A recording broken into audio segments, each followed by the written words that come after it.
에너지 주식하면 보통 뭐가 떠오르세요? 유가 그래프랑 같이 심장도 같이 막 롤러코스터 타는 그런 아찔한 이미지 아닌가요? 맞아요. 대부분 그렇죠.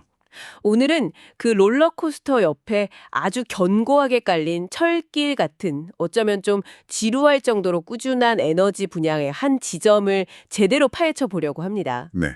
변동성이라는 파도를 타는 대신에 뭐랄까 조수간만의 차이처럼 예측 가능한 흐름으로 돈을 버는 곳들이죠. 아, 바로 에너지 산업의 허리. 네, 바로 미드스트림 분야 이야기입니다. 그리고 그중에서도 수십 년간 배당금을 늘려온 정말 든든한 기업 세 곳을 집중적으로 들여다볼 겁니다. 네, 단순히 이런 회사들이 있다. 이게 아니라 이 회사들이 어떻게 그게 가능한 건지, 그리고 겉보기엔 비슷해 보여도 투자자 입장에선 어떤 결정적인 차이점들이 숨어 있는지 그 속사정까지 한번 탈탈 털어보겠습니다. 좋습니다. 핵심은 여러분의 투자 스타일에 맞는 열쇠는 과연 어떤 것일까? 그 질문의 답을 찾아가는 과정이 될 겁니다. 시작하기 전에 핵심 원리 하나만 먼저 말씀드릴게요. 네네. 이 회사들은 기름값이 오르든 내리든 크게 상관이 없어요. 자기네 파이프라인으로 얼마나 많은 기름과 가스가 지나가느냐, 딱 그 양으로 돈을 버는 거죠. 아, 고속도로 통행료 받는 거랑 똑같군요. 정확합니다. 이 간단한 원리가 어떻게 6%가 넘는 배당 수익률로 이어지는지 그 구조를 이해하는 게 오늘 이야기의 전부라고 해도 과언이 아닙니다. 좋습니다. 그 통행료 징수원이라는 비유 아주 마음에 드네요. 그럼 먼저 에너지 산업의 전체 그림부터 빠르게 한번 그려보죠. 보통 세 단계로 나누잖아요. 네, 첫 번째는 업스트림, 즉 상류입니다. 상류. 땅 파서 석유랑 가스를 캐내는, 우리가 흔히 석유 개발하면 떠오르는 바로 그 단계죠. 이 회사들의 실적은 유가와 천연가스 가격에 거의 100% 연동된다고 보시면 돼요. 한마디로 롤러코스터 맨 앞자리에 탄 셈이네요. 그렇죠. 그리고 마지막 단계가 이제 다운스트림, 하류입니다. 하류. 아, 캐낸 원유를 가져다가 우리가 주유소에서 넣는 휘발유나 경유, 플라스틱 원료 같은 걸로 만드는 정유, 화학 기업들이 여기 속하겠네요. 네, 맞습니다. 그런데 다운스트림 기업들도 쉽지가 않아요. 원재료인 원유 가격도 계속 바뀌고 최종 제품인 휘발유 가격도 바뀌니까요. 그 사이에서 마진을 남겨야 하는 양쪽에서 압박을 받는 구조입니다. 바로 그 업스트림과 다운스트림의 중간, 그야말로 미드스트림에 오늘 우리가 주목하는 파이프라인, 저장시설, 운송터미널 같은 거대한 인프라 기업들이 있는 거군요. 네, 생산된 곳에서 필요한 곳까지 에너지를 실어 나르는 대동맥 역할을 하는 거죠. 아, 대동맥. 그리고 이 대동맥이 바로 안정성의 원천입니다. 예를 들어 2020년에 코로나 팬데믹으로 유가가 마이너스까지 떨어지는 정말 말도 안 되는 일이 있었잖아요. 네, 있었죠. 그때 업스트림 기업들은 줄도산 위기에 처했지만 미드스트림 기업들은 어땠을까요? 글쎄요.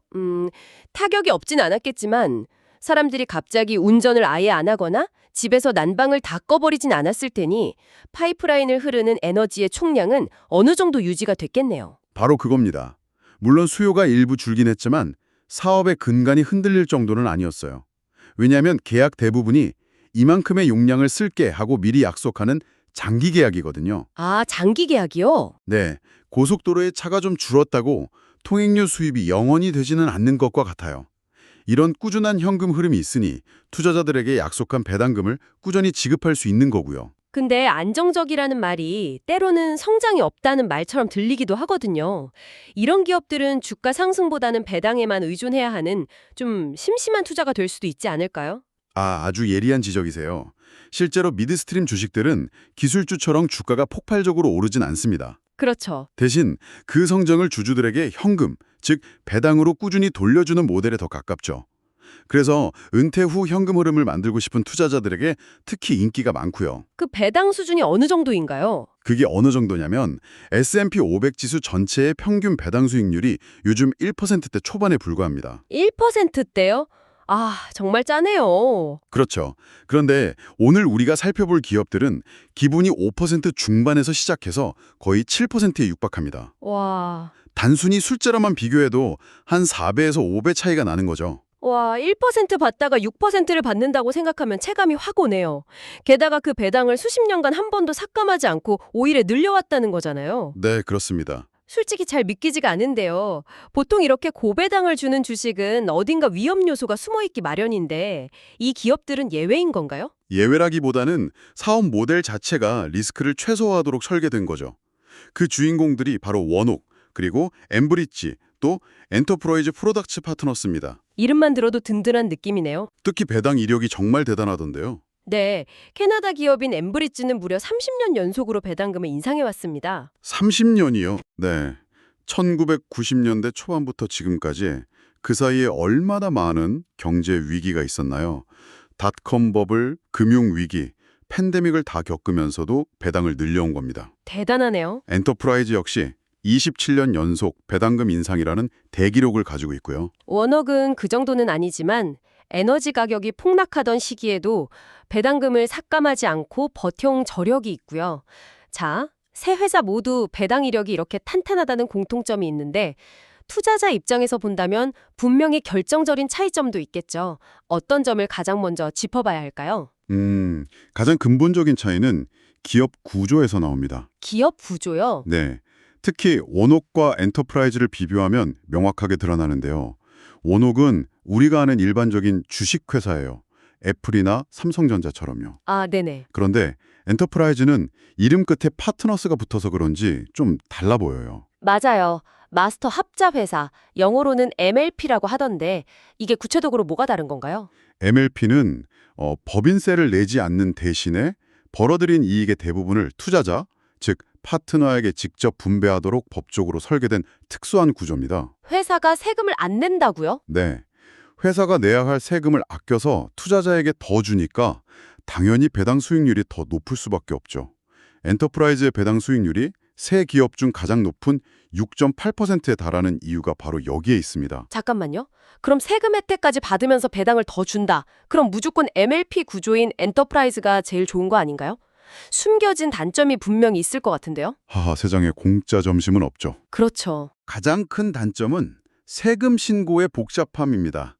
일반 주식은 연말에 배당 소득이 얼마인지 딱 정리된 서류 한 장만 받으면 끝나잖아요. 네, 그렇죠. 그런데 MLP에 투자하면 K1이라는 아주 복잡한 서류를 받게 됩니다. K1 서류요? 그게 얼마나 복잡한데요? 이건 단순히 숫자 하나 더 적는 수준이 아니에요. 그 파트너십에서 발생한 소득, 공제, 세액공제 항목들을 전부 쪼개서 개인 종합소득세 신고서에 일일이 반영해야 합니다. 아, 솔직히 일반인이 혼자 하기는 거의 불가능하고 회계사의 도움이 필요한 경우가 대부분입니다. 이런 추가적인 시간과 비용을 감수할 가치가 있는지 따져봐야 하는 거죠. 그러니까 엔터프라이즈의 높은 수익률은 이런 세금 처리의 번거로움에 대한 일종의 보상이라고 봐야겠네요. 맞습니다. 그리고 IIRA 같은 세금 혜택이 있는 은퇴 계좌에는 보통 MLP를 담지 않는다고 하던데요. 네, 그것도 아주 중요한 포인트입니다. 은퇴 계좌에서 MLP를 통해 일정 금액 이상의 소득이 발생하면 이게 관련 없는 사업소득으로 간주돼서 별도의 세금을 내야 하는 복잡한 문제가 생길 수 있어요. 아, 복잡하네요. 네, 그래서 보통은 일반 과세 계좌에서 투자하는 걸 권장하죠. 결국 엔터프라이즈는 내가 세금 문제 좀 복잡해도 괜찮으니 1%라도 더 높은 현금 흐름을 원한다 하는 분들에게 적합한 선택지인 셈입니다. 명확하게 정리가 되네요. 단순히 수익률 숫자만 볼 게 아니라 내 세금 상황과 이런 추가적인 수고를 감당할 의향이 있는지까지 고려해야 하는군요. 그렇죠. 자, 그럼 이번엔 엠브리지로 넘어가 보죠. 이 회사는 캐나다 기업이라는 점이 독특한데요. 단순히 다른 나라 회사라는 것 외에 한국 투자자 입장에서 이게 실질적으로 어떤 의미를 갖나요? 두 가지 큰 의미가 있습니다. 첫째는 환율 위협입니다. 환율 위험? 엠브리지는 배당금을 캐나다 달러로 지급합니다.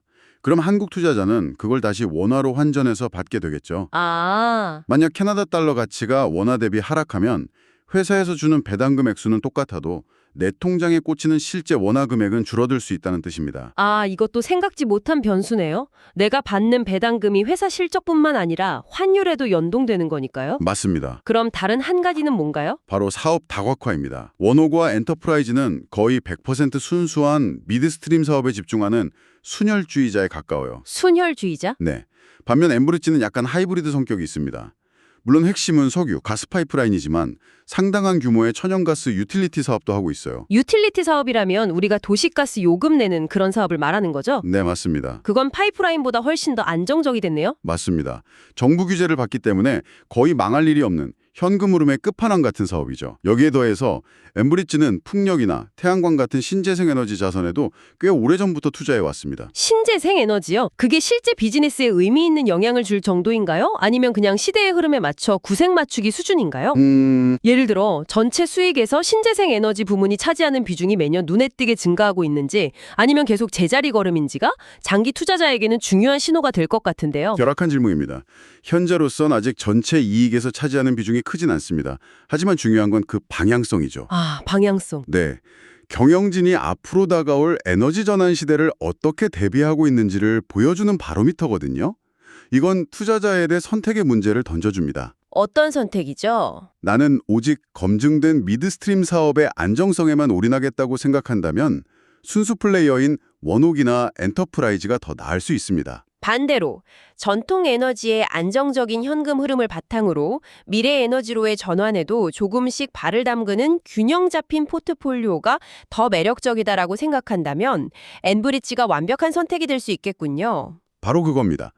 어느 쪽이 절대적으로 우월하다기보다는 여러분이 에너지 산업의 미래를 어떻게 보느냐, 그리고 어떤 종류의 리스크를 더 선호하느냐에 따라 답이 달라지는 거죠. 오늘 이야기를 정리해보면 정말 흥미롭네요. 변동성의 상징인 에너지 섹터에서 통행료 징수원이라는 안정적인 사업 모델을 가진 미드스트림 분야를 살펴봤고요. 네. 대표 주자인 원옥, 엔브리지, 엔터프라이즈 세 곳 모두 수십 년간 배당을 지급해온 훌륭한 기업이지만 속을 들여다보니 기업의 법적 구조부터 국적, 미래 사업 전략까지 완전히 다른 색깔을 가지고 있었습니다. 네. 엔터프라이즈는 세금의 복잡함을 감소하고서라도 최고의 현금 흐름을 원하는 투자자에게, 그렇죠. 엔브리지는 환율 변동과 사업 다각화라는 변수를 긍정적으로 보는 투자자에게, 그리고 원옥은 그 중간에서 가장 표준적인 주식회사 구조의 안정감을 선호하는 투자자에게 매력적인 선택지가 될 수 있겠죠. 결국 가장 높은 배당 수익률만 쫓기보다는 나의 투자 성향과 상황에 맞는 최적의 궁합을 찾는 과정이 핵심이라는 생각이 듭니다. 어느 하나가 정답이 아니라 나에게 맞는 질문을 던지고 그 답을 찾아가는 것이 중요하겠네요. 맞습니다. 여기서 마지막으로 생각해 볼 만한 질문을 하나 던지면서 오늘 이야기를 마무리하고 싶습니다. 네, 어떤 질문인가요? 이 기업들의 안정성은 결국 석유와 가스를 실어 나르는 이 거대한 인프라의 가치에서 나옵니다. 지금 당장 은퇴 후 현금 흐름을 만드는 데는 이보다 더 좋은 수단도 찾기 어렵죠. 그렇죠. 흔들리지 않는 파이프라인처럼 든든하니까요. 하지만 여기서 한 걸음 더 나아가 이런 상상을 해보는 겁니다. 지금 우리가 타는 내연기관 자동차가 점차 전기차로 바뀌고 집집마다 태양광 패널이 설치되는 세상이 온다면 이 거대한 파이프라인, 즉 통행료를 걷던 고속도로는 앞으로 어떻게 될까요? 이 통행료 징수원들은 장기적으로 어떤 새로운 역할을 찾아야 할까요? 그리고 그 변화가 오늘 우리가 이야기한 이 철옹성 같던 배당의 신뢰성에 과연 어떤 영향을 미치게 될까요? 이 질문에 대한 답을 계속 고민해보는 것, 그게 앞으로 이 분야를 지켜보는 가장 흥미로운 관점입니다.